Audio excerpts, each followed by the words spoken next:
Okay, go.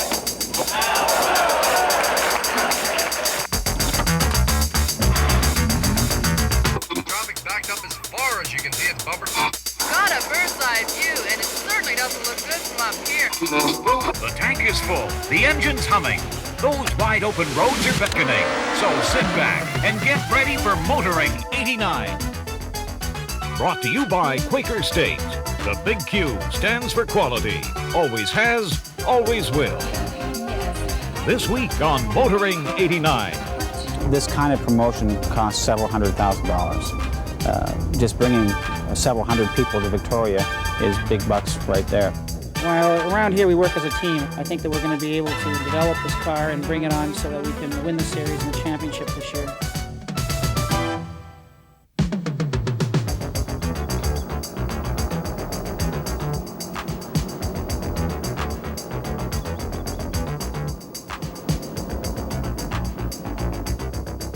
You're looking at the inner harbor of Victoria on Vancouver Island. Hello everybody and welcome to Motoring 89. Now we are here on the invitation of Subaru of Canada. And let me tell you, this invitation was so intriguing, we just had to come out here and find out what it was all about.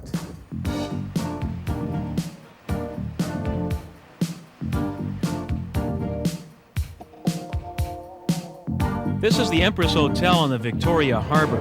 Inside are close to 100 Subaru dealers from across Canada. They're here for the unveiling of the 1989 Subaru Legacy. But among the car dealers are 24 of Canada's leading automotive journalists. Dan Proudfoot, Jim Kenzie, Bob English, and many more. And they all received the same invitation as Motoring 89. Well, actually what we did is we sent an invitation to all of the journalists, and we did it in a rather unique way. We sent them a will, and the will told them that somebody would receive a legacy when they arrived in Victoria. The legacy happens to be the legacy of Spring, our new car. We're in our 13th year in Canada, and we are just starting to become a larger player in the automotive game. We're spending big-time dollars in advertising and in promotions now, and as a matter of fact, we're moving our headquarters to Toronto to be more effective in the market. This is Victoria, and this, ladies and gentlemen, is a legacy of spring. A legacy of spring. This kind of promotion costs several $100,000. Just bringing several hundred people to Victoria is big bucks right there. Subaru hasn't been a big player, and to be a big player, you've got to be in the eye of the automotive journalists. You've got to be, they have to pay attention to you, and they won't pay attention to you unless you do something for them to make them pay attention. On the back of your yellow cards or white cards, the L indicating lunch, the number indicating the table number. On the other side you have D for dinner, the D indicating the dinner, the number indicating your table number. Thank you very much. Luckily, we're in a very, very lucky position in that we have a car that sells itself and is better than the competition in lots of ways. And we wanted to make sure that the media found that out before the consumer. So Subaru and the other car manufacturers feel that the money they spend on the media for promotion is well worth it. But what about the journalists? I mean, they fly out here to Victoria business class. They have a choice of either salmon fishing or golf. Don't they feel just a little pressure when they sit in front of that typewriter to type out glowing reports? No, I don't, Brad. The situation is that all the car companies do this. Paying for the meals and all that sort of thing, if I'm going to be influenced by a $2 or $3 meal, and that's about what we had this afternoon, then I'm in the wrong business. Then there's no competitive advantage, as I say, because all the car companies do it. I'm also prepared to let my work stand for itself. I think people know that when I write about a car, I'm telling people the way I feel about the car. And I sure hope I'm not influenced by a couple of dollars worth of dinner.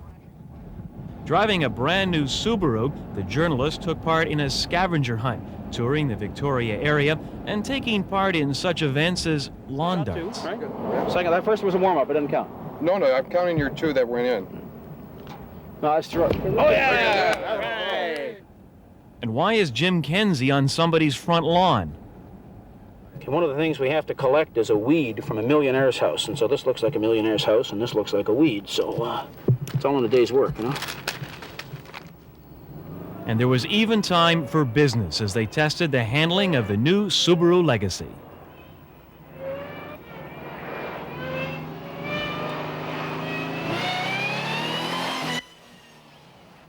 The starting point for most of us in the business is we enjoy cars, and we enjoy driving the cars.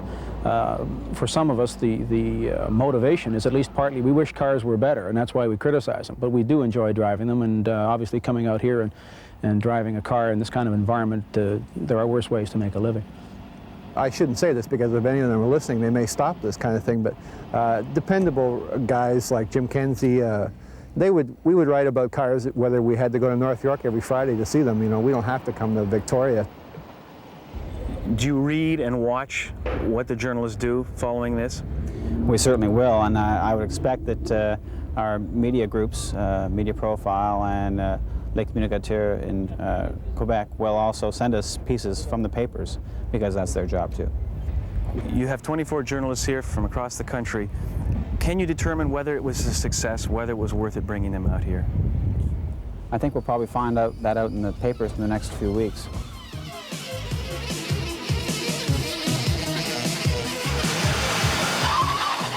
When Motoring 89 returns, the latest generation Chevrolet. There's a rough road ahead with no end in sight. Quaker State engines don't know when to quit. Quaker State is the only motor oil with QSX, quality engineered to exceed every single car maker's Canadian requirements for maximum engine protection. So pistons are protected from friction mile after mile. Valves are protected from wear year in, year out. That's why Quaker State engines run strong and run long. Quaker State engines don't know when to quit. The big Q stands for quality. Always has, always will.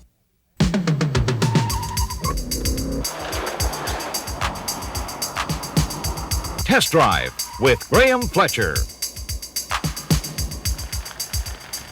It seems only fitting on a very grey day that we're testing a very grey car. This week on Test Drive we're looking at the 1990 Chevrolet Lumina. The weather today should certainly put this new car and its tyres to the test. We're going to kick things off on the skid pad this week by running through the cones. Now with the weather the way it is, it's going to be a true test of man and tyre. The rear suspension on this car is a la Corvette style, which means it's got a single transversely mounted leaf spring which gives you an independent setup on the rear end. Running it through there, the choice of tyres and the suspension rates and everything is superb. This thing is just very, very stable. The tyres gave a very good account of themselves in the slalom test, so it'd be interesting to see how well they handle the brake test. Well, that was very nice given the weather conditions, very nice indeed. Absolutely no complaints with the brakes at all.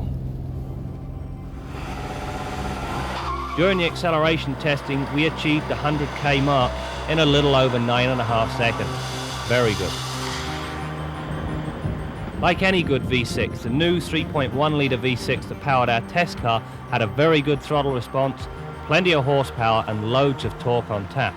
When you match this potent engine with a 3-speed automatic transmission where the shifts are well coordinated and barely detectable, you have a very nice package. However, to improve your gas mileage, you'll have to opt for the 4-speed automatic transmission that's available. The styling is contemporary and much more rounded than is usual for Chevrolet. The rear deck spoiler looks like an afterthought. In fact, I think it actually detracts from the overall appearance. Fortunately, customers can order the car without it. Given the sporty overtones and the suspension's prowess on the skid pad, the lack of lateral support offered by the front seats and the very limited instrumentation actually surprised me. The wiper system on the Lumina is a little unusual. It features an opposed type system rather than the usual tandem type. The Lumina's new fully independent suspension system is on the firm side, but the handling characteristics are superb. The only side effect is a washboard sensation evident on broken pavement.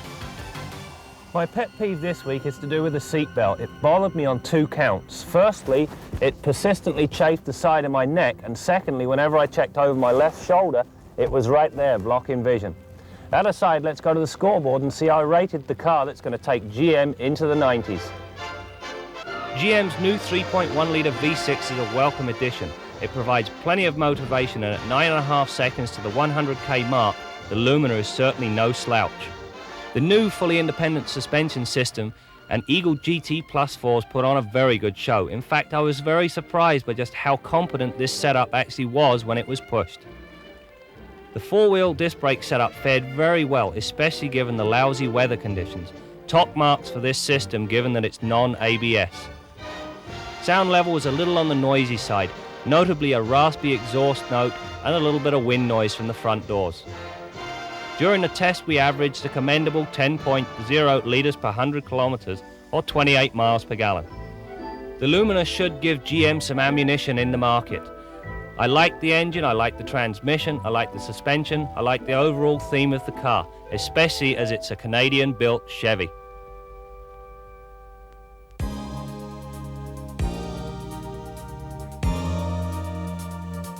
Working our way back along the system here, we see the intermediate pipe with a series of bends in it. Next on Motoring 89, examining your exhaust system.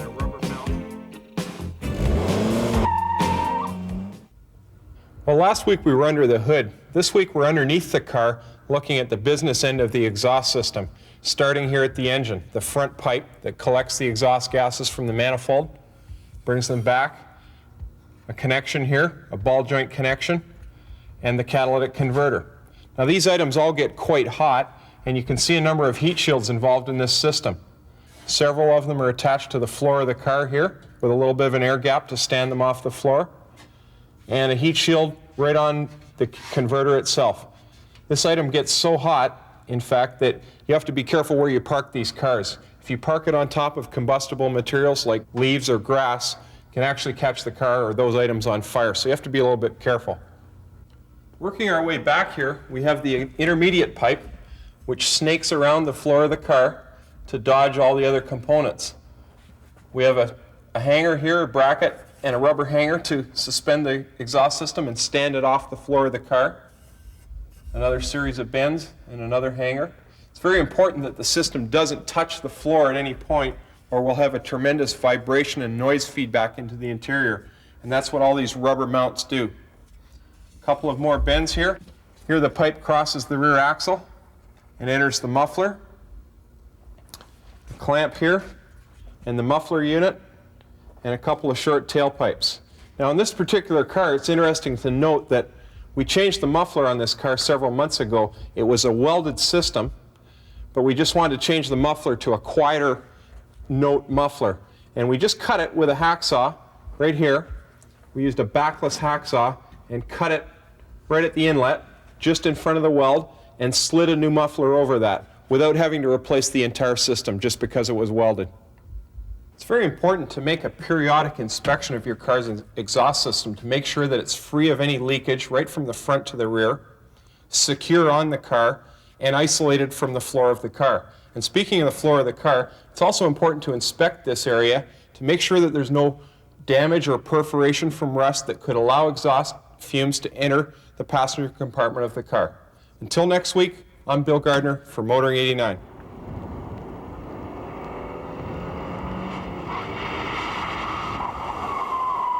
And now, behind the wheel with Charlie Goodman. A little secret for driving a front-wheel drive car.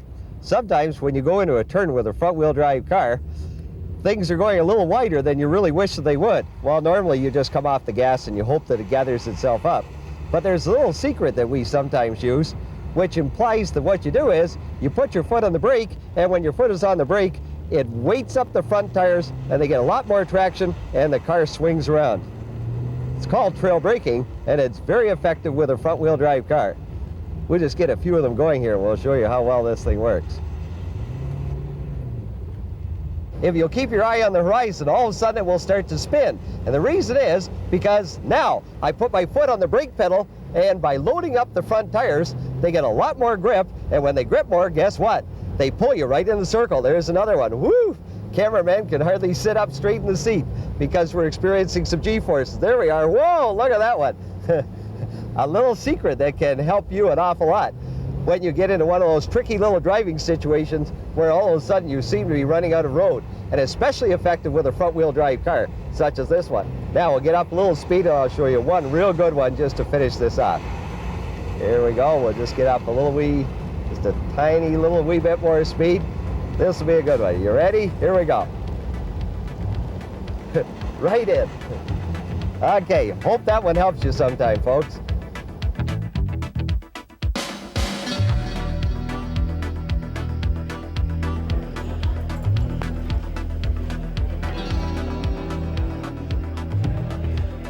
Still ahead on Motoring 89, a Canadian racing first.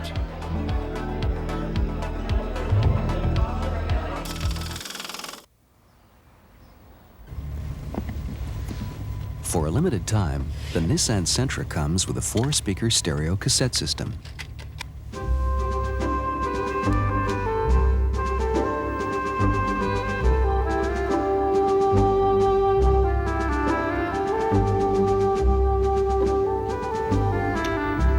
And air conditioning at no extra charge. Save $1,600 in options now on a Nissan Sentra. There's a rough road ahead with no end in sight. Quaker State engines don't know when to quit. Quaker State is the only motor oil with QSX, quality engineered to exceed every single car maker's Canadian requirements for maximum engine protection. So pistons are protected from friction mile after mile. Valves are protected from wear year in, year out. That's why Quaker State engines run strong and run long. Quaker State engines don't know when to quit. The big Q stands for quality, always has, always will.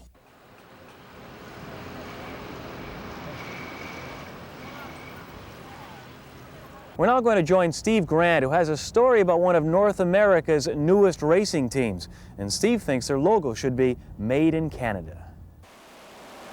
From Bob Elliott in his jet car, to John Jones and his march to Rookie of the Year honors in 1988, Canada has had its share of racing superstars. But this country has never produced a complete all-Canadian racing organization. That is, until now.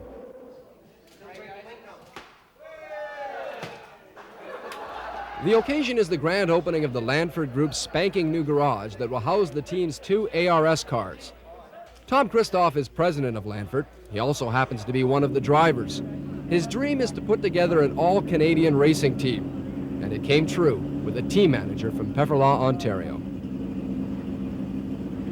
We put it together as a Canadian team. We didn't like a lot of other people, they go to America when they want to find a team to go racing with.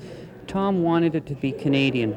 We didn't want to exactly flag wave or, do stuff like that, because then you look a bit hokey. But the only problem we have is crossing the border.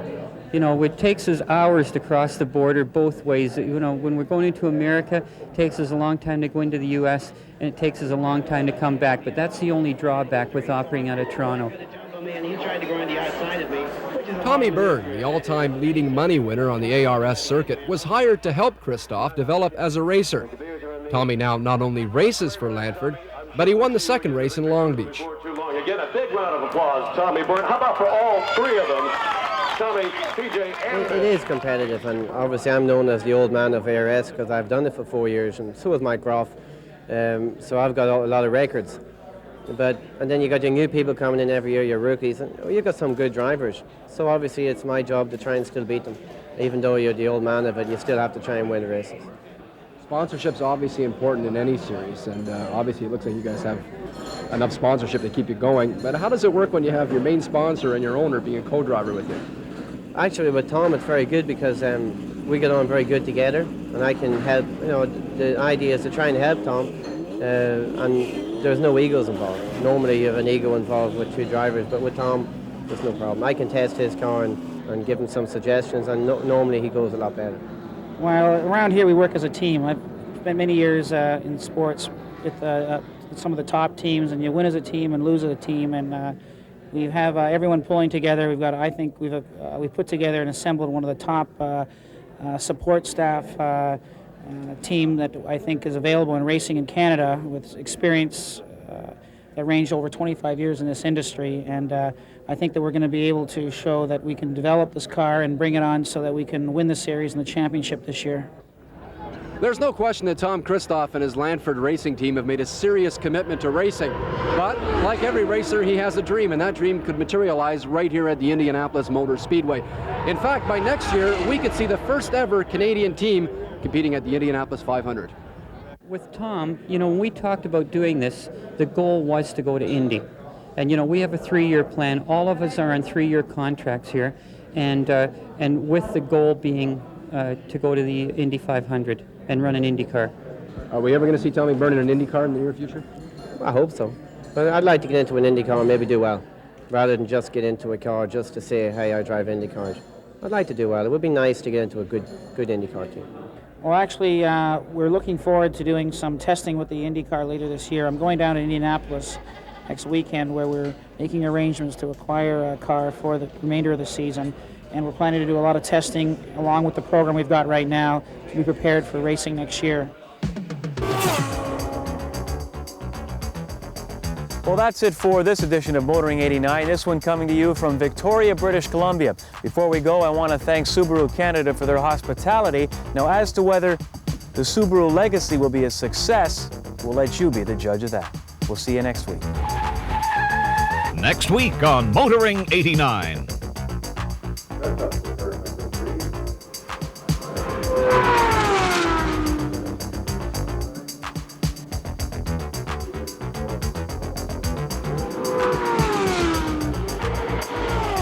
The very first 500-mile race, 1911. You got to remember, back in that era, automobiles were new, and 500 miles in an automobile was an unheard of thing.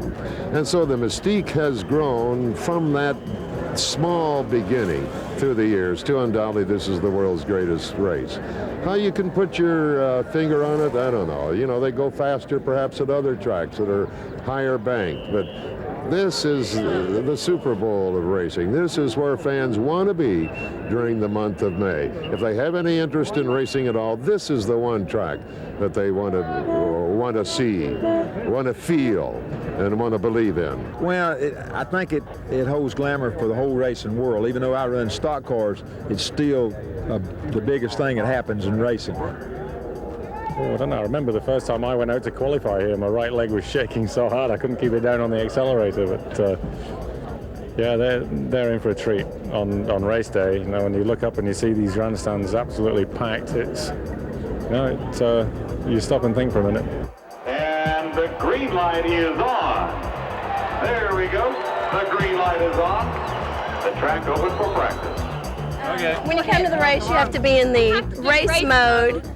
And everything you do, you got to have a mode about it. And you got to drink a lot of beer and drink a lot of race punch. Do we have any fruit left? No, we're out of punch. I'm sorry. What's in a race punch? Fruit. Will you please do this? Hold my beer. Will you please eat this out of my fingers? And you too, you're doing a fantastic race job. punch. Just open your mouth, okay? Okay, this is official race punch. It's got rum and Hawaiian punch. AJ, you've been doing this for a long time. You still get a kick out of it? Well, if it wasn't fun, I wouldn't be here. I would be owning one and having some young boy driving it.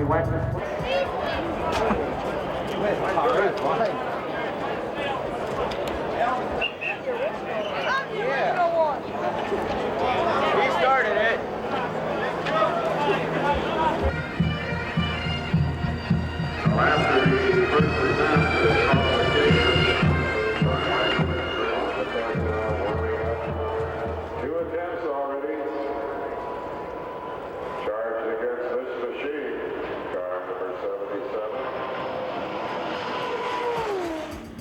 On the way down here, the amount of lean in the car when you push it into a corner surprised me, especially given the potency of the 2.5 litre engine. We're just going to confirm when we run it through the pylons if it is actually as soft as it feels when you're on the street. Well, the traction for different people is different reasons. The traction for me is that it's very easy to build a car that works very well, that's very complicated. But it's incredibly difficult to design a car that works beautifully, that is very, very simple. And when they built the car, they said, if you can do it with 3 bolts, can we do it with 2 bolts? Can we lighten this car? Can we make it work a little bit better, but make it even simpler than it is? And that is exceedingly difficult to do. And that's why it took close to 15 years to design the car in the first place.